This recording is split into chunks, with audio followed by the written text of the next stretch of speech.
Bom dia, meus amigos. Sou eu aqui novamente, professor Gessé Cortez. Tudo bem com vocês? Tudo certinho? Pois bem, hoje, última parte, né, a respeito do nosso tempo, né? Haja vista que aí você vai estar já de férias, né? É a nossa aula gravada. Vamos fazer agora um momento mais um momento sobre o pré-modernismo. Eu chamei de pré-modernismo parte 3. E desisti, cara, de falar ainda na aula de hoje sobre Augusto dos Anjos. Então, fica certo então, quando nós voltarmos, eu faço um apanhado geral na nossa aula. Se Deus quiser, se Deus assim permitir, a gente volta já de maneira presencial, né? Se Deus quiser, tá bom? Eu tô com fé em Deus que sim, tá? E aí eu faço um apanhado geral de todos os elementos pré-modernistas que são muito importantes, tá? A partir do pré-modernismo, o Enem é apaixonado, tá? por essa temática. Se você pegar do simbolismo até trovadorismo, você vai encontrar ali esporádico, né? Uma questão ali, uma questão no Enem e tal. Mas eu sou capaz de dizer que desde o Enem, desde 2000, desde 98, né? Desde 2011 que a gente chamou de novo Enem, todo Enem tem, pelo menos, isso é certo, tá? Ou um pré-modernista, ou um modernista de primeira fase, ou um modernista de segunda fase. O modernismo é um elemento presente, marcante no Enem, tá? Então, por isso que a partir do pré-modernismo, a gente vai levar com bastante calma, né? Analisando elemento por elemento. Por quê? Para que você faça uma excelente prova, tá bom? Pois bem, então, hoje eu escolhi falar, nesse pré-modernismo, do homem de 7 instrumentos. Por que homem de 7 instrumentos? Cara, ele foi chamado assim porque ele foi considerado aí um né, um multitarefas, né, um homem, um empreendedor, né, um inovador. Ele trabalhou em jornal, ele foi fazendeiro, advogado por formação, foi promotor público, considerado, né, um homem de 1000 tarefas, criador da literatura infantil brasileira e do anti-herói, né? Então ele cria também um anti-herói. A gente vai ver com bastante calma quem foi esse camarada chamado, né, Monteiro Lobato, tá? Bom, Monteiro Lobato é nascido, né, em Taubaté, tá? Ele nasceu com o nome de José Renato Monteiro Lobato. Nasce em 1882, lá em Taubaté. Só que é o seguinte, ele é filho legítimo, claro, né? Tem o pai dele e tem a mãe dele. Só que a mãe era filha ilegítima do Visconde de Tremembé, um homem riquíssimo, dono de propriedades lá em Taubaté. Não preciso te contar que Taubaté é Vale do Paraíba, né? Então ele nasce ali no Vale do Paraíba. Então, e ali é criado, tá? Então, uma situação incômoda, porque ele é um dos únicos, o único neto homem do Visconde de Tremembé, filho da filha ilegítima do Visconde. Então, ele já nasce assim com uma determinada alcunha, mas com uma posição social legal na cidade, meio que rejeitado, meio que aceito, né? Passa a infância em Taubaté. Lá em Taubaté ele reprova, né? Nunca foi muito bom na escola, reprovou de língua portuguesa, pasme você, né? Dizem que o livro, se não me engano, é Emília, né? Emília no País da Gramática, quase que um desabafo, né, do tempo dele de criança, em que não se dava bem em língua portuguesa. Pois bem, ele sai de Taubaté, vai até São Paulo, sai de Taubaté entre os 15 anos, né? E vai para São Paulo. Lá em São Paulo, dá continuidade aos estudos e entra na faculdade de Direito, né? Faculdade de Direito do Largo, né? Esqueci o nome da faculdade. E aí ele entra na faculdade de Direito, custeado, claro, pelo avô. Queria fazer faculdade de Belas Artes, tá? Só que o avô, muito influente, não o convence e ele vai fazer Direito. Tem uma célebre frase dele, né, que diz que ele aproveitou bem a faculdade, não pela inteligência dos professores, mas pela fisionomia deles, pelas caras deles, né, pelas caretas dele, que usou durante muito tempo na sua obra né, como caricatura, né? Essa era uma frase que ele utilizava. Bom, e aí o que acontece? Ele volta para Taubaté, lá em Taubaté é recebido, né? O vô faz uma recepção para ele e tal, né? Não sei o quê. E aí o vô, ele tem uma frase lá também, né? Que ele fala que ele não fez nada demais, né? Que formar em direito não foi nada de extraordinário. Só que lá ele conhece, né? A Purezinha, né? Maria Pureza, não sei lá das coisas, que viria a ser a sua esposa, né? Só que daí ele arruma um cargo de promotor na cidade de Areias. Areias fica ali também Vale do Paraíba, né? Mas já na fronteira com o Rio de Janeiro.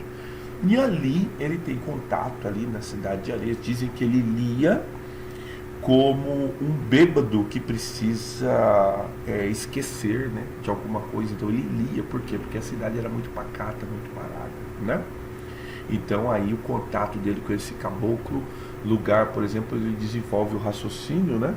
Que esse caboclo, né? Eles têm um convencionalismo de aldeia. Então já começa ali a crítica dele a esse brasileiro, né? Esse brasileiro caboclo que é morador ali do Vale do Paraíba. Pois bem, o vô morre, aí ele herda a fazenda de Buquira, era 2000 e tantos alqueires, isso em 1911, ele herda a fazenda.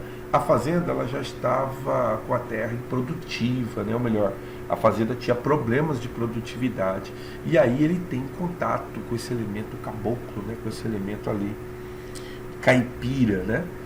E ele muito ativo no jornal, muito ativo, né? Ainda publicando vários trechos no jornal, ele publica 2 editoriais que vão ser trampolim, né, para os seus primeiros livros, né? Um editorial foi A Velha Praga, onde ele critica, né, a prática da coivara, né, que é colocar fogo e tal, né? Ele chamava isso de uma prática preguiçosa que esterilizava, né, e tornava a terra estéril, né, ia prejudicando a terra ao longo do tempo. E depois ele publica, né, um editorial chamado Uropês, onde ele compara o caboclo a um parasita, né, um fungo que dava nas árvores e sugava, né, a árvore, né? Pois bem, 1914 A Velha Praga, 1915 o Uropês. O Uropês vai dar origem ao livro de mesmo nome, só que daí um livro de contos, né, cara, que é publicado em 1918. São necessariamente 12 contos e 2 artigos. O Uropês é um livro que vai, como é que eu posso dizer? Vai institucionalizar, vai padronizar esse elemento, né? Esse elemento anti-herói criado por Monteiro Lobato, que é nada mais nada menos do que uma crítica, né, a esse caboclo que era um caboclo preguiçoso, que fazia na terra só o que dava para fazer, gostava muito de colher mandioca, porque ele dizia que era o pão que a terra dava, porque a mandioca era só colher, cozinhar e já estava pronta para comer, né? Não tinha que beneficiar, não tinha que descascar, não tinha que levar para nada, né? Ali tirava da terra e já estava própria para comer. Esse caboclo que podia esquecer tudo, menos o título de eleitor. E aí, cara, começa esse livro, que foi um livro fantástico de Monteiro Lobato, no sentido que Monteiro Lobato quer mostrar para nós esse Brasil que o Brasil não conhece, na pessoa, né, desse caboclo, na pessoa deste elemento que espera um favor do serviço público, deste elemento que crê vai ser redundante, mas vou falar assim mesmo, tá? Em crendices populares, entendeu? Então é um caboclo que ele estipula já uma crítica, né, a esse Brasil que ele tem para ele, que é um Brasil que não se desenvolve devido ao atraso do seu povo, né? Pois bem, em 1918 vem a lume esse livro, né? E não tem jeito, cara, tem que contar alguns fragmentos do conto para que você possa entender. Por exemplo, são vários contos, tá? São 12 no total, mais 2 artigos, que no caso é o artigo Uropês e A Velha Praga, que também está consta do livro, tá bom? Lá existem contos, por exemplo, como a maldição da peroba. O que é a maldição da peroba? Diz o conto, né, que tem um sitiante, né, um proprietário de terra pequeno, e em volta todo mundo prospera, e a propriedade dele é considerada uma propriedade menor, uma propriedade feia, que ele tinha preguiça de cultivar, etc. Pois bem, e na propriedade dele fazia limite com as outras propriedades, e também fazia limite na estrada uma peroba grande, né? O que o proprietário, né, esse sitiante já cansado, né, do pessoal ficar criticando ele, que ele não investe na obra, o que ele faz? Ou melhor, não investe na terra, ele decide industrializar a sua propriedade. Então ele inventa de construir um monjolo. Você está ligado monjolo, né? Coloca água assim, para fazer moenda, né? Moer milho, fazer moenda, fazer pão, né? Pois bem, ele para tanto, ele precisa de um tronco. Ele tem um tronco na propriedade dele, que é a velha peroba, né? A velha peroba ficava na beira do caminho e era um lugar onde as pessoas paravam para dar uma descansada, né? Antes de chegar na cidade e tal, antes de chegar ali no vilarejo, no lugar, descansar do sol e tal, né? O que ele faz? Ele derruba a peroba. Nossa, revolta do pessoal, revolta da galera. E aí o pessoal em volta, né, dizia o seguinte: olha, não pode fazer isso com a natureza, tá? A natureza se vinga. Ele, né, não ligando, o que ele faz? Contrata alguém para fazer o monjolo. Só que o decorrer do processo, o monjolo, a técnica ali para fazer o monjolo, sabe lá Deus o que acontece, o negócio não funciona. Ele vai gastando dinheiro, e o negócio não vai funcionando, não vai dando certo. Aí o pessoal fala, tá vendo? Ó, a natureza se vingando, a peroba se vingando, tá vendo? Crendice popular, quem já viu uma peroba se vingar? Só que daí, é claro, acontece o acidente, o filhinho dele, 5 aninhos, está ali brincando, perto do homem trabalhando, e aí a peroba, o tronco escapa e rola, né, em cima do menino, mata o menino, né, e o menino morre com a peroba. Aí todo mundo aí e aí padronizou-se, né, na comunidade, tá vendo? A peroba se vingou, a vingança da peroba, tá vendo? Contos de crendices populares, tá?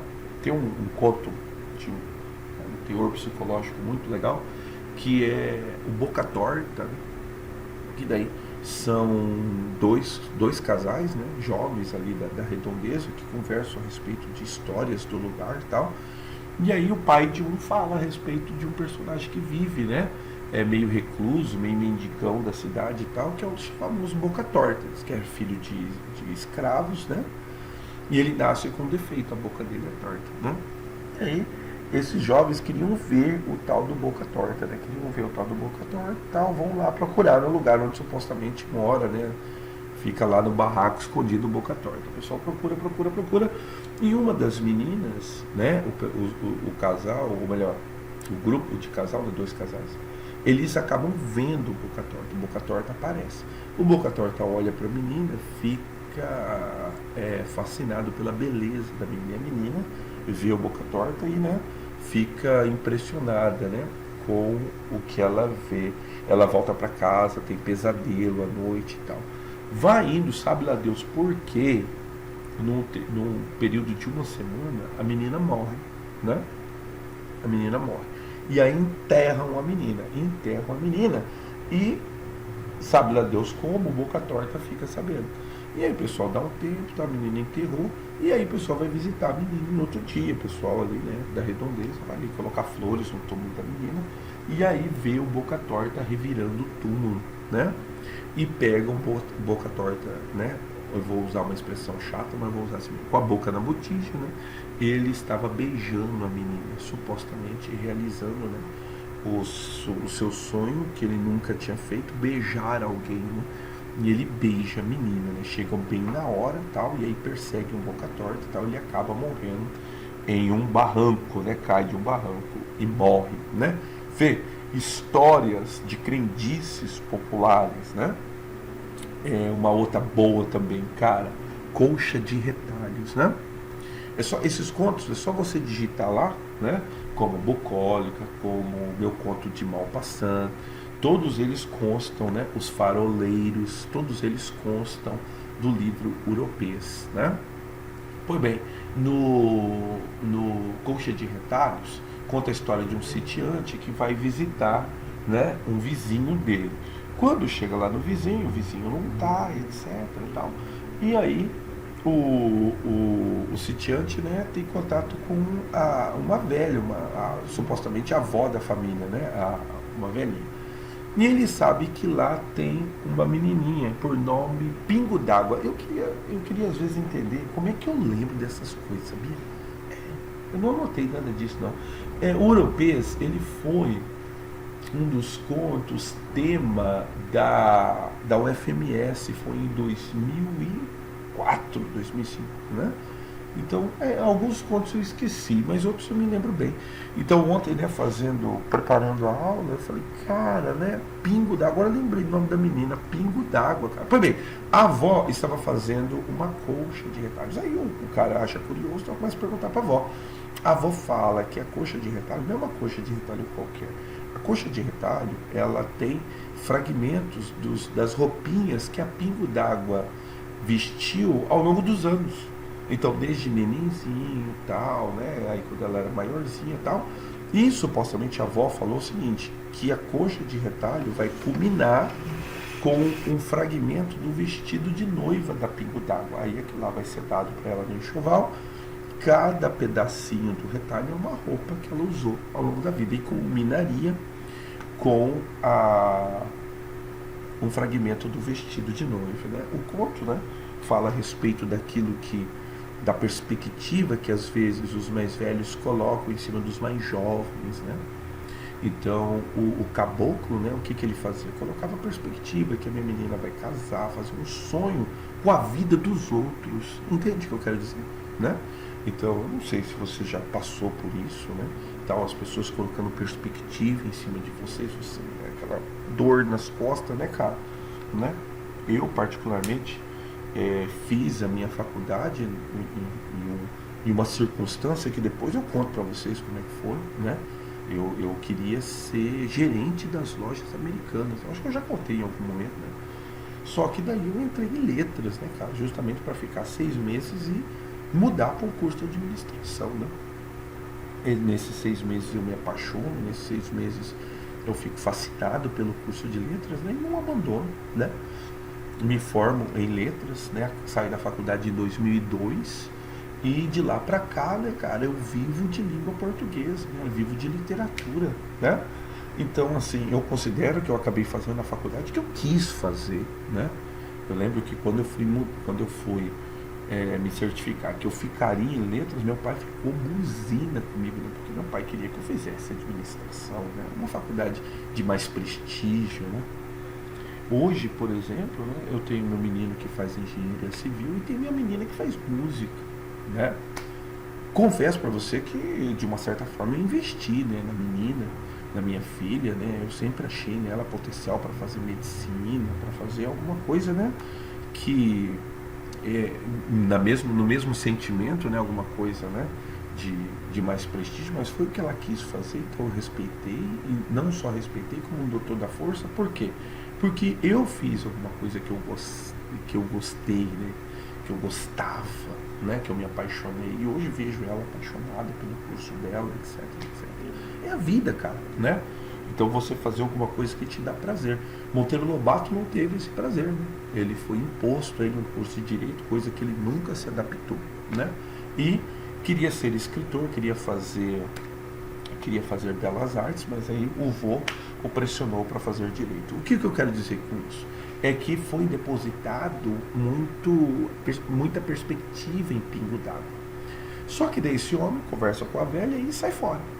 Dá um tempo, ele vai precisar de novo daquele serviço do homem, o dono volta lá para procurar o proprietário, né, para contratar o serviço novamente que ele havia contratado da última vez. Só que quando ele chega lá, não tem mais propriedade, todo mundo foi embora, a velha morreu e num canto da casa ele encontra a coxa de retalho inacabada.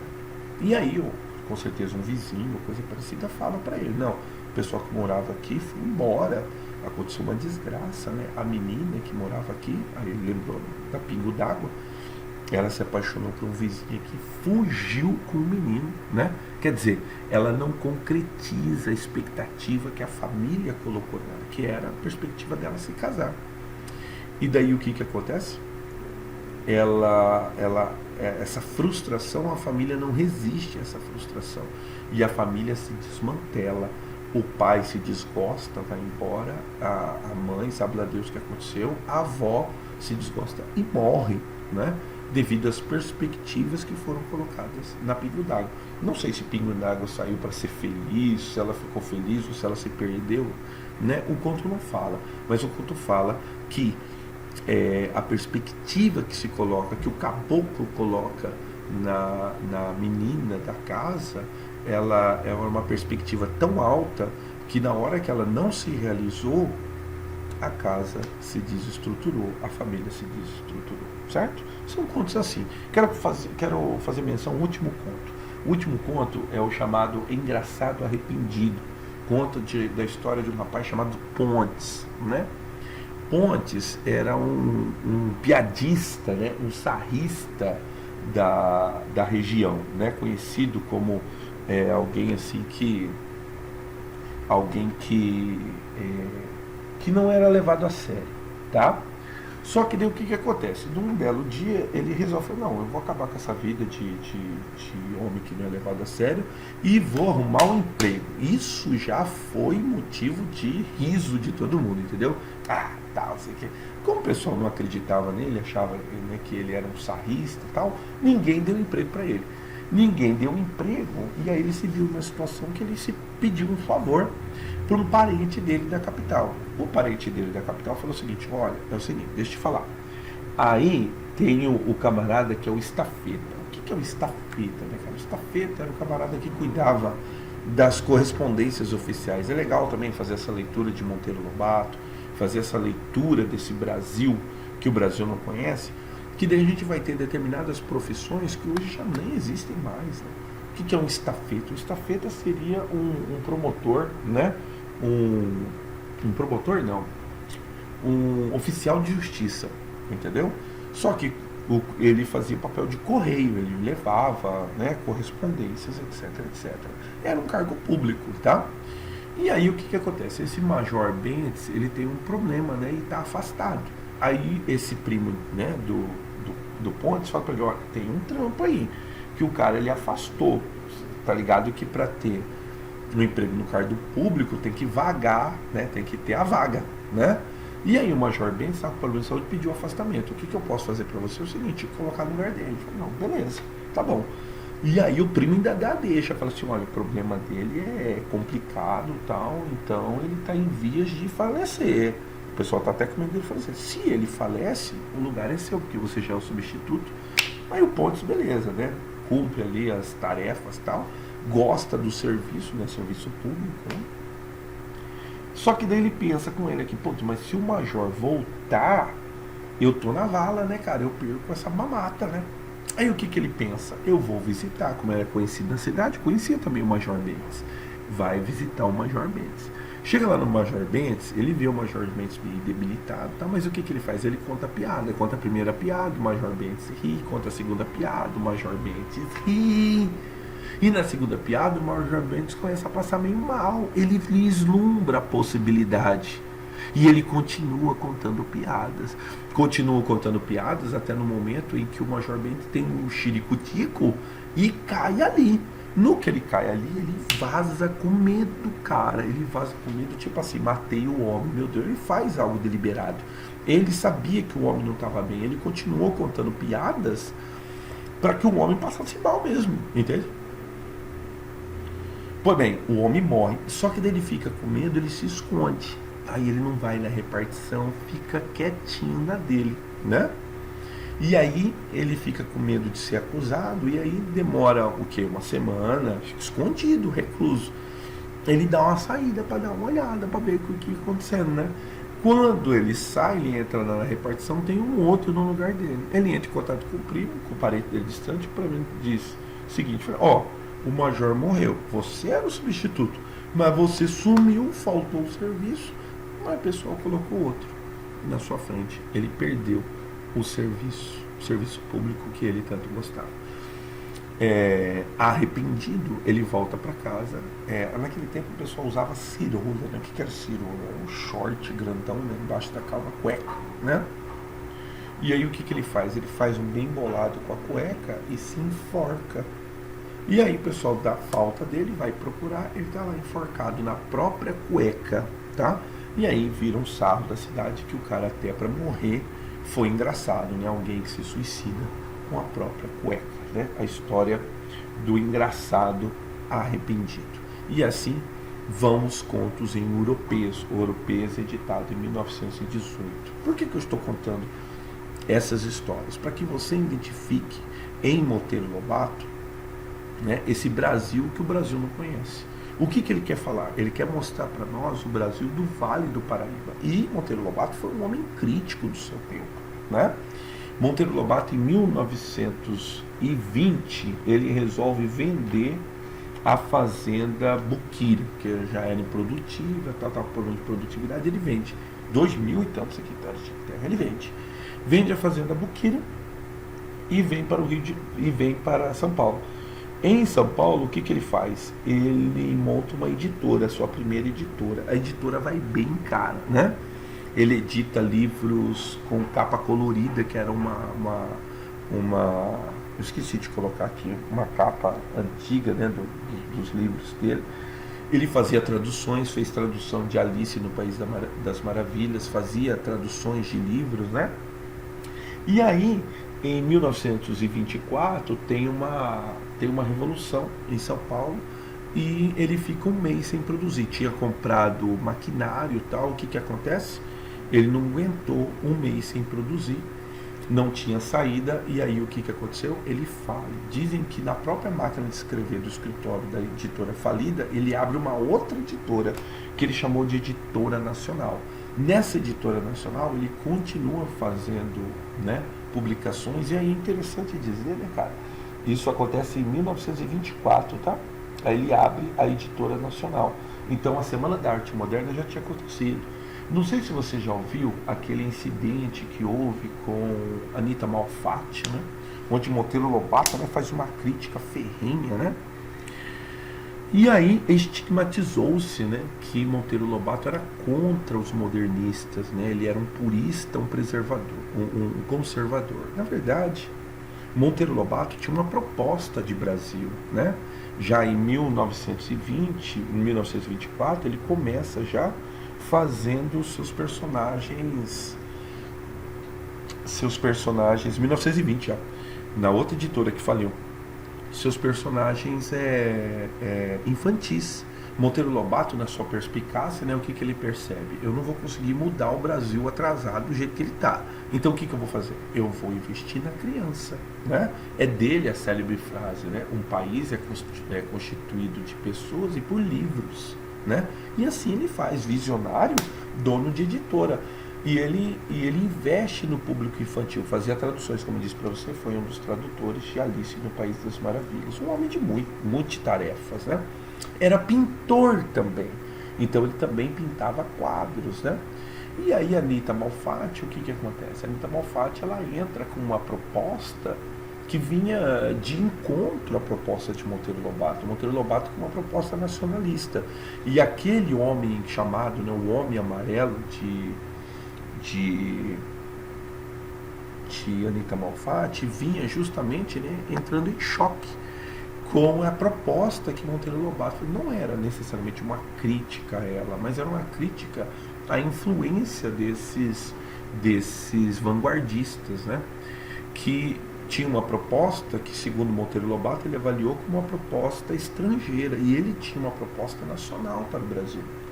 Tanto é verdade que ele edita livros, por exemplo, de vários outros modernistas. Vivia o contato com os modernistas, entende?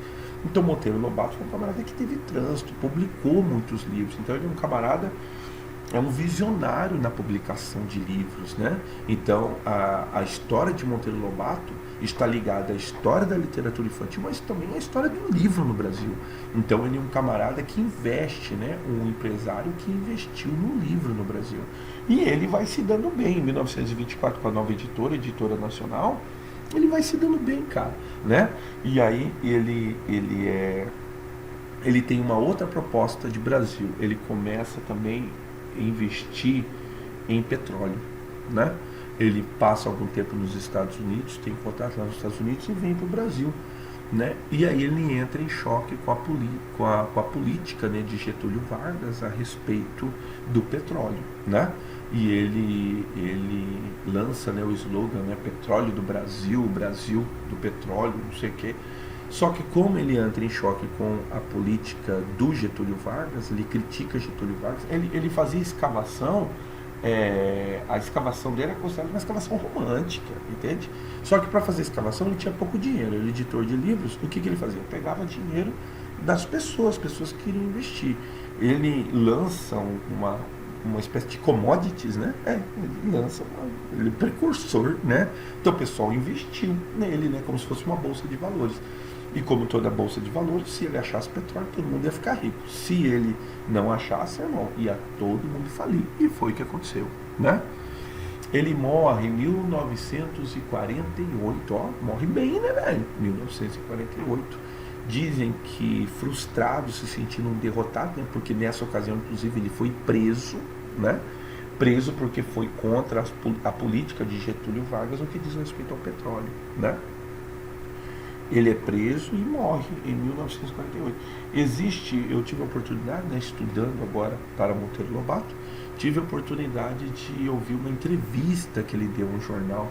E aí eles perguntaram a respeito da paz nacional, né, porque estávamos em plena Guerra Fria, né, cara?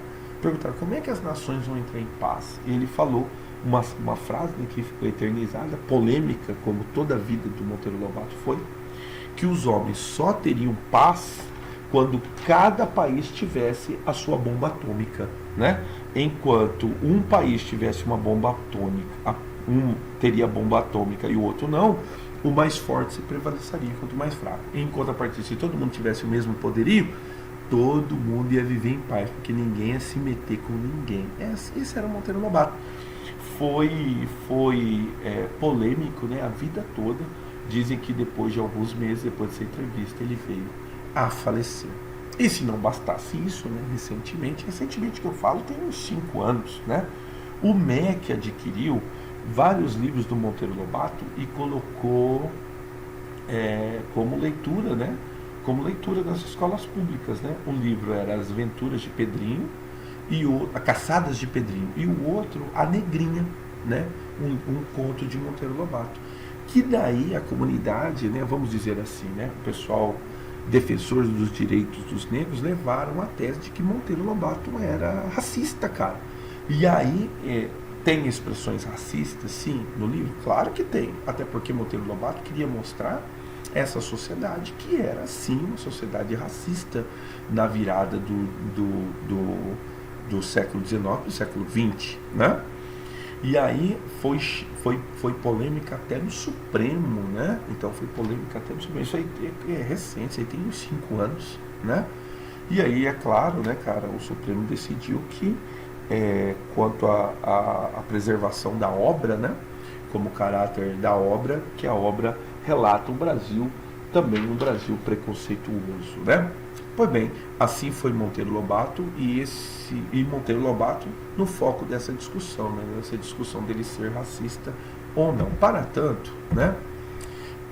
Eu escolhi aqui alguns exercícios para a gente fazer. Vamos lá, vamos cumprir para a gente terminar agora o Monteiro Lobato, tá? Diz o seguinte: na figura de Jeca Tatu, tá bom? Monteiro Lobato criou um símbolo de brasileiro abandonado ao seu atraso e miséria pelos poderes públicos, tá? Então, Jeca Tatu é esse personagem, esse anti-herói criado por Monteiro Lobato, né? Que ele ficava ali de coca enquanto, né, a ferrovia passava ali, o caboclo ali, né? O Vale do Paraíba fica ali às margens, né, da Dutra, né, um símbolo, né, de modernidade para o Brasil, né, mas tem lá esse caboclo atrasado. Mais tarde esse caboclo, né, esse Jeca Tatu vai dar origem, né, a um personagem muito explorado no cinema, o Mazzaropi, né? Então vai dar origem a Mazzaropi, vai investir nesse Jeca Tatu e vai ser personagem de vários e vários filmes, né? Que também é um herói ali de Taubaté, né? O Mazzaropi, né? Pois bem, Universidade Federal diz lá, crítico feroz do modernismo, grande incentivador da disseminação da cultura, defensor de valores e riquezas nacionais, conhecido particularmente pela sua grande obra infantil, em que se destacam os personagens do Sítio do Pica-Pau Amarelo. O nome do autor a que se refere a afirmativa é Monteiro Lobato. Aí de novo, né? Crítica feroz do modernismo por causa daquela ocasião com Anita Malfatti, né? Pois bem, há quem diga que isso não é verdade, né, cara? Ele teve trânsito, né, com os modernistas. Mas vamos lá, a Universidade do Paraná foi em 2010, tá? A respeito do livro Europeias, é correto afirmar, tá? Bom, nos artigos Velha Praga e Europeias que se desenvolve a caracterização do personagem Jeca Tatu, caboclo preguiçoso e sortudo. Nos textos ficcionais, Jeca Tatu não é personagem e os personagens não se assemelham a ele. Bom, duas coisas, né? Primeiro, no Velha Praga ele fala sobre a prática da coivara, tá? Então não entra o personagem Jeca Tatu, ele não entra, só entra no Europeias, tá? Bom, nos textos ficcionais, Jeca Tatu não é personagem e os personagens não se assemelham a ele. É diferente, né? Sim, o Jeca Tatu é um personagem em Europeias e sim, os personagens ao longo do livro vão se assemelhar a ele, tá? Então, não, a afirmativa A ela tenta se confundir. Letra B. Vê-se no Caboclo, Jeca Tatu e nos demais caipiras um prenúncio das personagens infantis de Monteiro Lobato, especialmente de Emília e a Marquesa de Rabicó, que surge pela primeira vez no livro Rendações de Narizinho. Não, né, cara? Porque o Jeca Tatu é um caboclo atrasado, né? Já Emília, dizem que a Emília existiu, era uma amiga de Monteiro Lobato, né? Uma mulher muito comunicativa, muito inteligente, e assim ele cria a personagem da boneca falante. Não, letra B está errada. Letra C. O espaço dos contos é fictícia Itaoca. Isso é verdade, tá? Então ele cria uma cidade fictícia Itaoca. Exemplo de cidadezinha afastada dos centros urbanos, da vida monótona, criticada pelo narrador como região atrasada e tradicionalista. Sua caracterização é detalhada especialmente no conto Os Faroleiros, o primeiro texto ficcional do livro. É verdade, mas aí não acontece em Itaoca, acontece no litoral, tá? Então os faroleiros não acontecem em Itaoca, não. Então não são todas as personagens que acontecem em Itaoca. Itaoca é uma cidade que está em Europeias, uma cidade ficcional, né? Ele inventa, né? Muito bem. Mas os faroleiros acontecem no litoral, tá bom? Letra D. Espaço, personagens e ação estão integrados nos contos e artigos de Europeias. As descrições da natureza muitas vezes estão diretamente relacionadas com a caracterização dos personagens ou com o enredo, como nos contos Boca Torta, que eu contei para vocês, Mata-Pau, que é curiosíssimo, Bucólica e Estigma. Cara, a resposta correta é a letra D, tá? Muito bem. A referência a escritores da literatura mundial, como Shakespeare, Maupassant, né, Kipling, é um recurso intertextual frequente nos contos de Europeias, denotando a ampla cultura do personagem ao meio cultural. Maupassant sim, agora Shakespeare não, né? E nem Kipling, tá bom? Então ele tem um conto que chama Meu Conto de Maupassant, né? Que ele conta a história de um rapaz que é acusado da morte, né, de uma senhora, e aí ele foge da cidade, é encontrado, mais tarde é preso, é condenado, o cara morre na cadeia e depois todo mundo se arrepende de ter prendido o rapaz porque o filho da mulher confessa que foi ele que matou a mãe, né? Então por isso Meu Conto de Maupassant é o conto que contém Europeias. Vai, faz mais um aqui, ó. Esses daqui eu gosto, né, cara, porque a alternativa incorreta quer dizer que tem como você estudar com as outras afirmativas. Faz lá comigo, ó. A obra literária de Monteiro Lobato, um dos intelectuais mais importantes de sua época, se insere no regionalismo pré-modernista. Correto. O Conto Europeu, que dá título ao primeiro livro do autor, nasceu em um panfleto que Lobato criou a figura típica de Jacatatu. Correto, tá? As denúncias de Lobato sobre as queimadas nos campos e sobre o caboclo miserável, indiferente e preguiçoso, ajudaram a projetá-lo como ficção de correto, né, que foi a velha praga. Além de contos, crônicas e ensaios variados, a obra de Lobato compreende vários textos de literatura infantil. Correto, cara. A prosa de Lobato é marcada pelo gosto documental naturalista e pelo uso de uma linguagem ornamentada, como pode ser comprovado em Fruto Proibido, Sertão, Canaã. Não, Canaã é de Graça Aranha, não tem nada a ver, tá? Ou errado é a letra aí. E aí, por último, né? Rio Grande do Sul diz assim: considere as seguintes afirmações sobre as obras de Monteiro Lobato. Em Europeia, Cidades Mortas e Negrinha, ele produz uma literatura comprometida predominantemente com os problemas socioeconômicos do Brasil. Correto, cara. Cidades Mortas é uma crítica, né, às cidades do interior. Ele que leva o nome de uma cidadezinha agora no Vale do Paraíba chamada Monteiro Lobato. Cidadezinha essa que ficava no caminho esqueci o nome da cidade lá. Cidade turística lá, esqueci o nome agora. Gramado? Acho que é, né? Tô falando besteira. Esqueci. Tá, não, apaga. Uma cidade turística lá, não é? Esqueci o nome agora. Mas tá bom. Ficava no caminho. E aí o que acontece? Construíram a rodovia e tal, né? Que dá acesso à cidade. E aí ele... Campo do Jordão, irmão. Que Gramado, cara. Campos do Jordão. Tá? Gramado é no sul. Campos do Jordão. E aí construíram a rodovia que dá a volta e chega a Campos do Jordão. A cidade agora está deserta, acabada. A cidade que leva o próprio nome dele. Uma ironia, né? Ele que escreve sobre cidades mortas, tem a própria cidade que leva o nome dele, que é considerada também uma cidade morta. A cidade vivia do trajeto desse turista, né, até Campos do Jordão. Só que agora a cidade está lá, abandonada. 2. Em Europês, ele atribui a culpa pelo atraso do Brasil ao caboclo, por ele ser acomodado e inadaptável às mudanças necessárias ao desenvolvimento. Correto, cara. O título Cidades Mortas alude às cidadezinhas do interior de São Paulo que perderam a sua importância econômica face à capital, no caso aí, né, é atribuído aí à decadência do café. Todas as 3 estão corretas, tá bom? Muito bem, espero que você tenha gostado. Daqui a pouquinho nós vamos ter a nossa live sobre cemitério dos vivos e aí encerramos a nossa participação, tá ok? Um abraço e até daqui a pouquinho.